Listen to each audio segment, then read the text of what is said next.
Distribusi koper jamaah haji Indonesia di Mekah menjadi tantangan tersendiri tahun ini.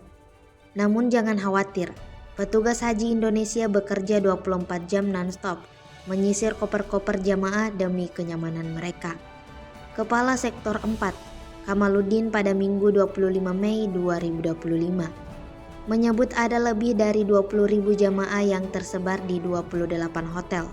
Kadang, koper tertukar atau tertinggal di hotel lain karena bus berhenti di titik dengan jamaah terbanyak.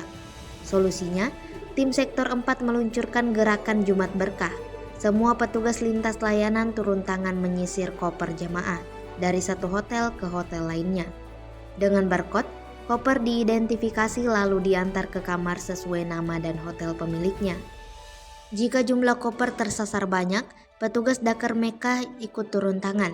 Kamaluddin menegaskan, jemaah tak perlu panik apalagi cari koper sendiri.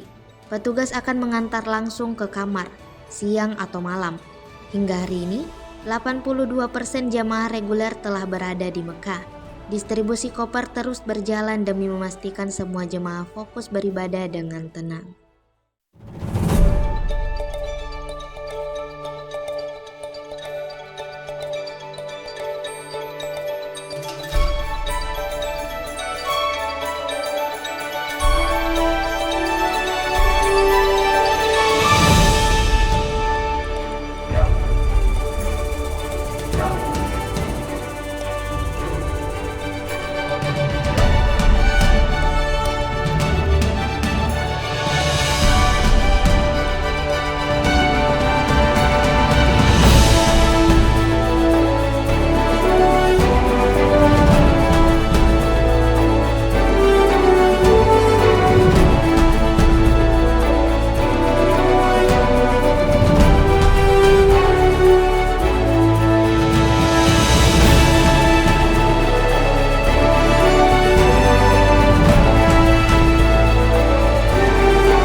Download Tribun X sekarang, menghadirkan lokal menjadi Indonesia.